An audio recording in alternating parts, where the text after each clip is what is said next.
Nous sommes en plein dans le mois du Ramadan. Chaque fidèle musulman s'affaire à se conformer aux prescriptions du Saint-Coran. À Comé, Grand Popo, comme partout ailleurs, les musulmans ne sont pas du reste. Les leaders religieux parlent des bonnes conduites à tenir. Le musulman doit se concentrer uniquement sur son Dieu, son prophète et chercher la bénédiction qui se trouve dans ce mois de jeûne. Surtout le musulman, comme le prophète sallallahu alayhi wa sallam a dit, même si tu es assis, quelqu'un vient te chercher querelle, il t'insulte, il te blasphème, dis-lui seulement que moi je suis dans le jeûne pour ne pas gâter ton jeûne. C'est pourquoi le prophète sallallahu alayhi wa sallam nous dit, rien ne sert de faire le jeûne quand tu es menteur. Tu continues de mentir, rien ne sert de t'affamer, rien ne sert de t'assoiffer parce que Dieu n'a pas besoin de cela. Et c'est ok parce que doit faire des vidéos à EIBD. Ramadan, on m'a noyé mais à Wajireo. On m'a noyé mais à Akasio. On m'a noyé mais à Fitifitio. On m'a noyé mais à Tapu Nofio. Ojola Kalime Doko Kudo Dofo Keno Wona. Abioga Farale Maubo. Ne ateano aloji adodo asowe asokpo ebe ale te oyona belada.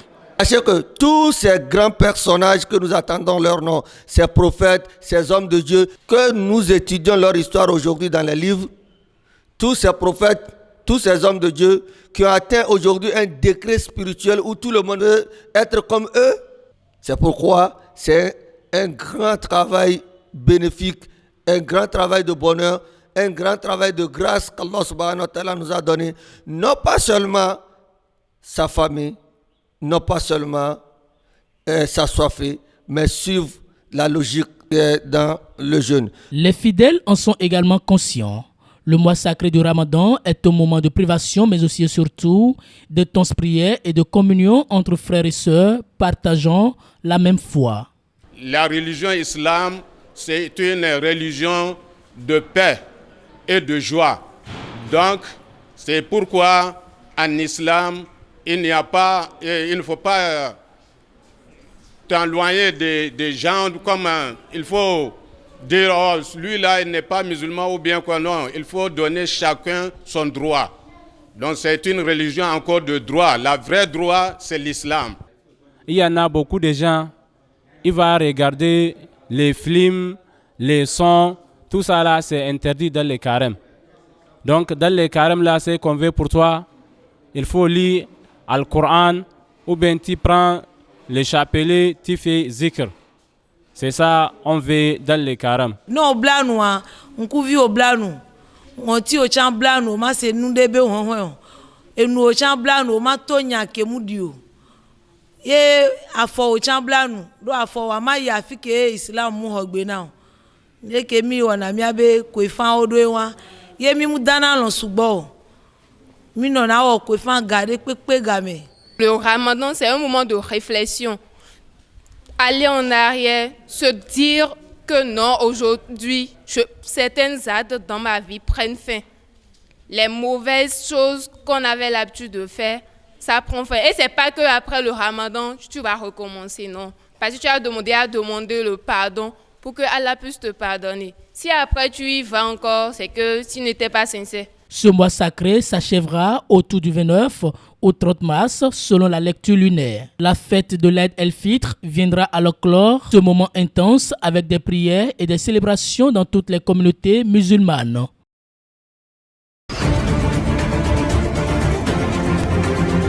Le 8 mars, la communauté internationale célèbre la journée internationale de lutte pour les droits des femmes. Et cette année, nous avons voulu profiter de cette occasion pour revenir sur un extrait de notre communiqué long que nous avons publié en août 2024. Et dans cet extrait, nous avons parlé de la situation des personnes détenues au Bénin de façon générale. Et nous avons mis un accent sur les femmes qui étaient détenues dans les prisons, qui sont détenues dans nos prisons et maisons d'arrêt du Bénin. Dans le cadre de cette célébration du 8 mars, nous sommes revenus sur cette situation parce que nous avons constaté au cours de cette documentation-là que la situation de ces femmes n'est pas du tout reluisante. Elles sont entassés comme beaucoup de personnes parce que nous avons dénoncé la surpopulation carcérale. Mais ces femmes nous ont rappelé ou ont dit à nos équipes aussi qu'il leur arrive d'utiliser des pots pour leurs besoins physiques, mais également utiliser ces pots-là comme oreiller parce que l'environnement ne s'y prête pas. Donc voilà un peu une situation sur laquelle on a voulu attirer l'attention des pouvoirs publics afin que quelque chose soit corrigé. Nous estimons toujours au niveau de notre organisation que les prisons ne doivent pas être des endroits où les droits humains seraient mis de côté, seraient mis entre parenthèses.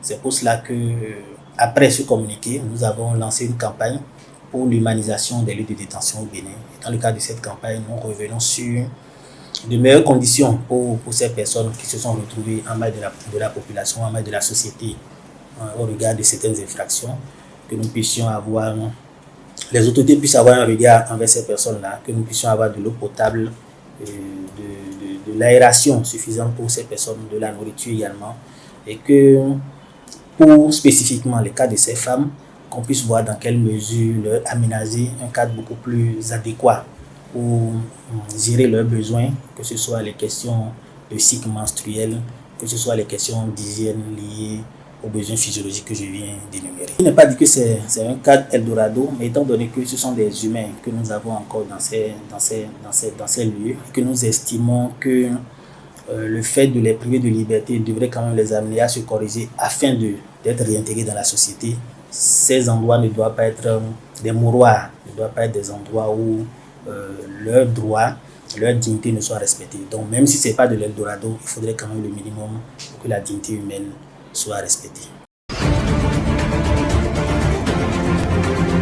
Réélu pour un mandat de 4 ans à la tête de la Confédération africaine de football, le Sud-Africain Patrice Motsepe, seul candidat en liste à sa succession, a eu la confiance de ses pairs qui l'ont plébiscité pour garder de nouveau le gouvernail de l'instance faîtière du football africain. Une confiance qui résulte des prouesses accomplies lors de son premier mandat. Il a eu la confiance de ses pairs africains, des présidents de fédération africaine donc de football, ce qui signifie qu'il a eu un mandat qui plaît forcément aux uns et aux autres. Sur son mandat de 2021 jusqu'à 2025, il y a eu 2 bonnes CAN qui ont été organisées au Cameroun et en Côte d'Ivoire.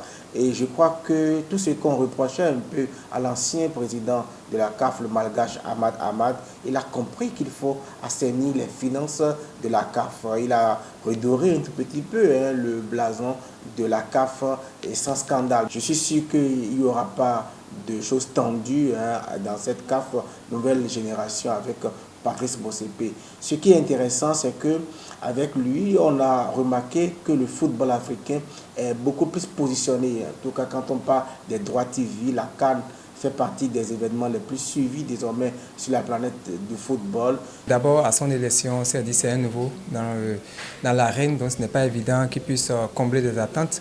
Bien malin, il sait pertinemment pourquoi il est venu là. Et on l'a plus remarqué, notamment lors de l'organisation de la CAN en 2023 en Côte d'Ivoire, où on a vu réellement les moyens qu'il a mis à la disposition de l'organisation. Tout ce qu'il y a eu comme retour positif et en même temps amélioration de l'image de la CAF.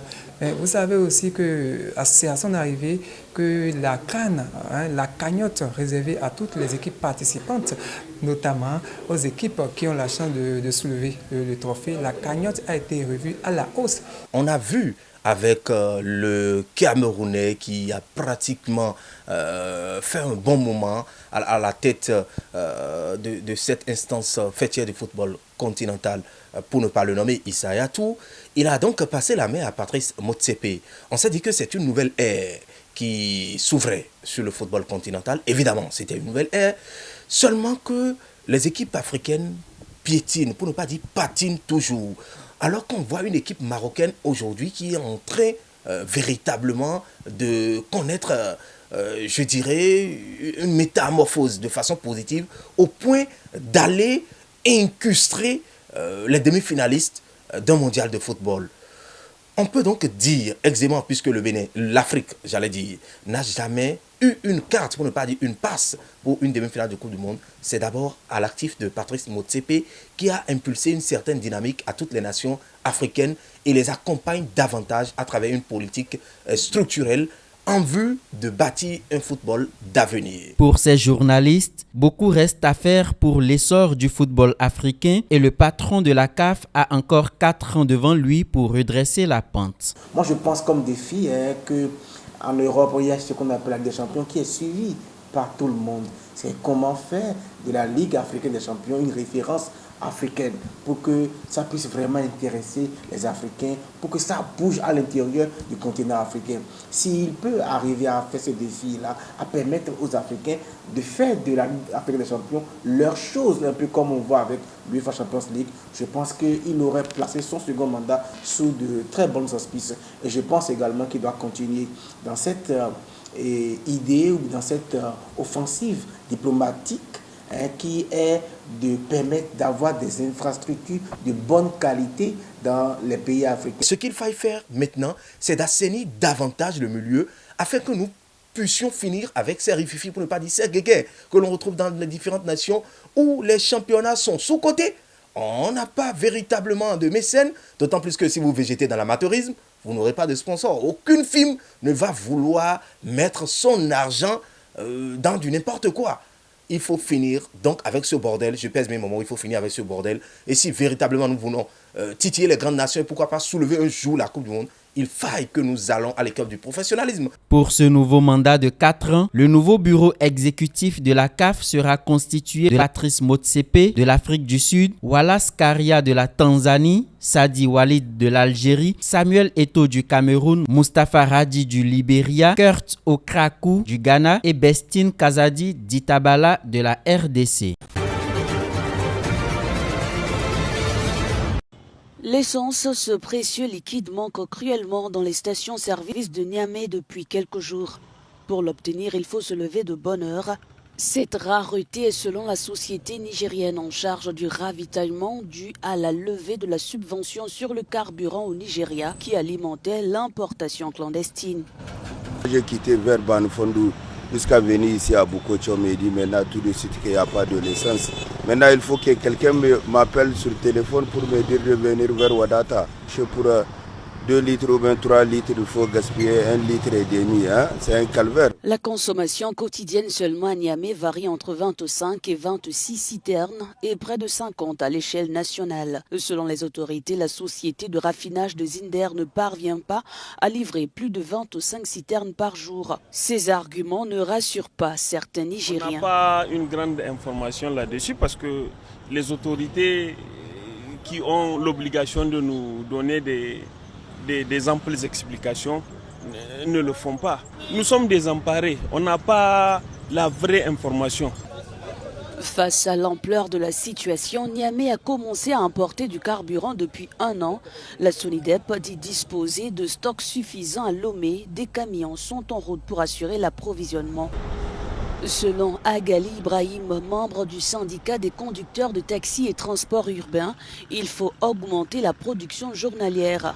Nous pensons que l'État doit faire vraiment un pas en avant par rapport à la production. Parce que si on nous dit qu'on a 25 camions pour Niamey, moi je pense que ça ne suffirait pas. Parce qu'aujourd'hui, dès qu'ils ont arrêté la contrebande du pétrole, aujourd'hui, tout le monde va à la pompe. Et quand tout le monde va à la pompe, vraiment ce qu'il y a sur les pompes, ça ne peut pas suffire. Les Nigérians attendent que les camions citernes dédiés à Niamey passent de 24 à 100 par jour. Par ailleurs, la société civile appelle le gouvernement à rouvrir les frontières avec ses voisins, le Bénin et le Nigeria.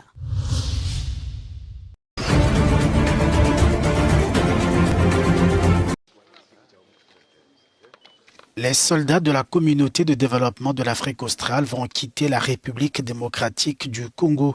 La décision a été prise jeudi lors du sommet virtuel de cette organisation régionale. La mission de la SADC en RDC a été déployée en décembre 2023. Elle fait ses valises sans avoir atteint son objectif, aider au retour de la paix dans l'est du pays.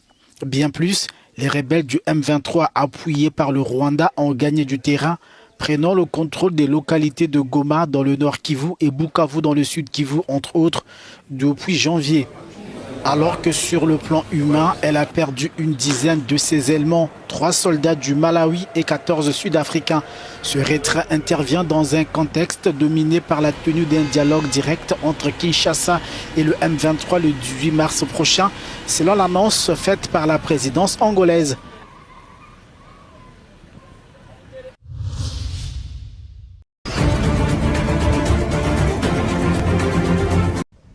Le sommet entre l'Union européenne et l'Afrique du Sud a marqué jeudi une nouvelle étape dans leurs relations économiques et diplomatiques.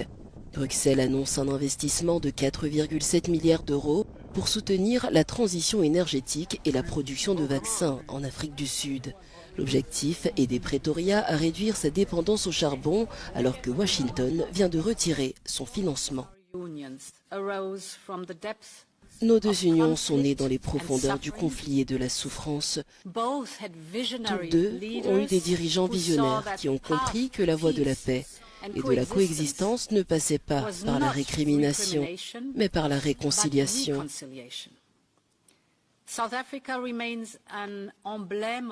L'Afrique du Sud reste un emblème d'espoir pour le monde. Aujourd'hui, nous annonçons ensemble un programme d'investissement visant à mobiliser 4,7 milliards d'euros en Afrique du Sud. C'est le moment de travailler ensemble pour défendre ce en quoi nous croyons. La démocratie, l'état de droit, y compris le respect du droit international et du droit humanitaire international.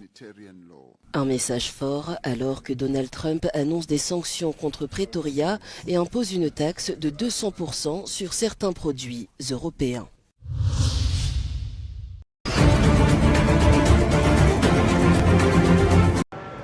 C'est la conséquence du démantèlement de l'USAID par l'administration Trump.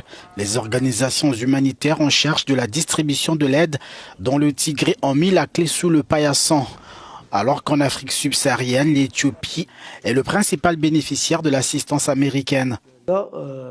Lorsque vous vous rendez à Sebakar, à Mekele, il n'y a rien, aucun approvisionnement en nourriture, en médicaments.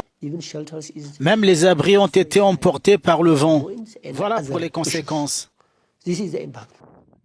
Le pays a reçu de Washington 1,8 milliard de dollars pour l'exercice 2023. Plus d'1 million de personnes dans la région du Tigré sont touchées par les restrictions de l'aide américaine. Haïlé, 76 ans, vit dans un camp de déplacés au nord de l'Éthiopie. Il fait partie des personnes qui dépendent des céréales, fournies notamment par Washington. Ils nous ont informé que l'aide serait interrompue pendant les 3 prochains mois. Nous avons pris conscience que nous sommes face à la mort. Les habitants du Tigré, en particulier les déplacés, sont extrêmement inquiets. Que va-t-il nous arriver? Nous craignons pour notre vie. Ceux qui sont forts parviendront peut-être à travailler, mais les autres souffriront en silence. Comment pouvons-nous survivre sans soutien? Comment pouvons-nous vivre sans nourriture?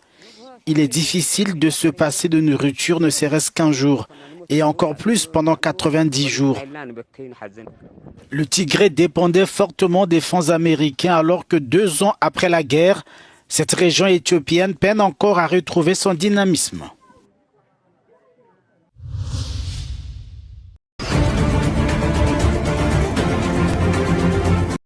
Les Nations Unies déplorent la lenteur des progrès visant à résorber les inégalités entre hommes et femmes.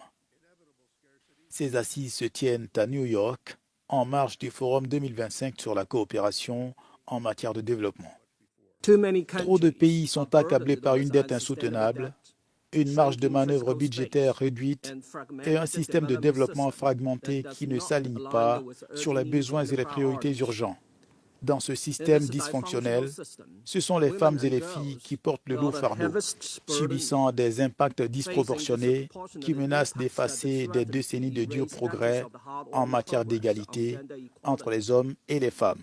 Cette trajectoire n'est pas viable. Un changement de paradigme s'impose. Le forum a lieu alors que se profile la 4e conférence internationale sur le financement du développement, prévue du 30 juin au 3 juillet.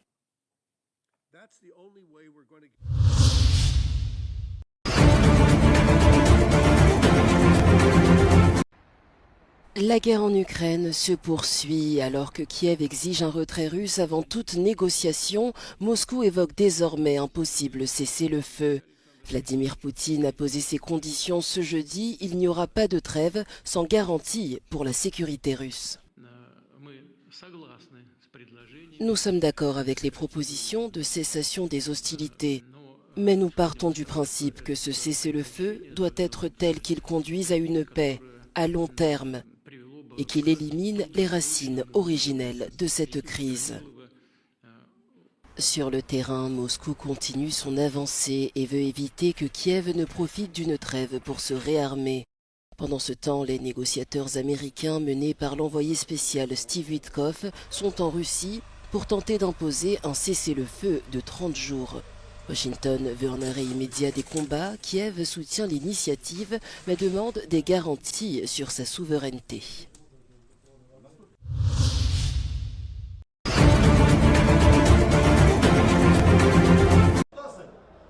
Le système éducatif tente de renaître de ses cendres à Gaza. Dans l'enclave palestinienne, en effet, des centaines de milliers d'enfants ont été privés de scolarité en raison de la guerre entre le Hamas et Israël. Les écoles ont été soit détruites, soit transformées en abris pour les déplacés. Comme vous pouvez le voir, nous vivons sur les ruines des écoles, mais nous essayons de sauver ce qui peut l'être du processus éducatif afin que cette génération ne nous échappe pas. Nous avons pu rouvrir certaines écoles afin que les élèves puissent s'inscrire. Les bombardements de Tzal ont transformé Gaza en champ de ruines. Selon l'Agence des Nations Unies pour l'enfance, plus de 95% des 564 bâtiments scolaires de Gaza ont été endommagés. L'avenir des enfants est compromis. Depuis le début de la guerre, nous avons beaucoup souffert en ce qui concerne l'éducation en général. Avant, il y avait des écoles et les enfants suivaient les cours en présentiel. Mais maintenant, il n'y a plus rien. Toutes les écoles ont été détruites par l'occupation et les enfants ne sont plus intéressés par l'école. L'année dernière, au moins 39 000 élèves n'ont pas pu passer le test final de l'enseignement scolaire. Mais depuis le cessez-le-feu conclu en janvier, des dizaines d'écoles ont été réhabilitées. La tâche est immense. 88% de bâtiments scolaires nécessitent une reconstruction considérable.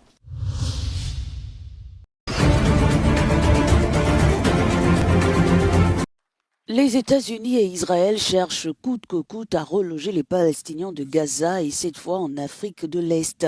3 pays auraient été approchés, le Soudan, la Somalie et le Somaliland.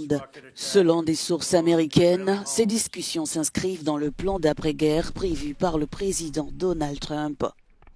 Son objectif, faire de Gaza la Riviera du Moyen-Orient. Mais son projet suscite de vives réactions dans le monde arabe. Le Soudan a fermement rejeté l'idée, affirmant qu'il n'accueillerait pas les Palestiniens. De son côté, la Somalie dément avoir été contactée. Le Somaliland, lui, pourrait être tenté en échange d'une reconnaissance internationale. Malgré l'opposition généralisée, la Maison-Blanche affirme que Donald Trump s'en tient à sa vision. Cependant, les obstacles diplomatiques, logistiques et humanitaires rendent la mise en œuvre de ce plan très incertaine.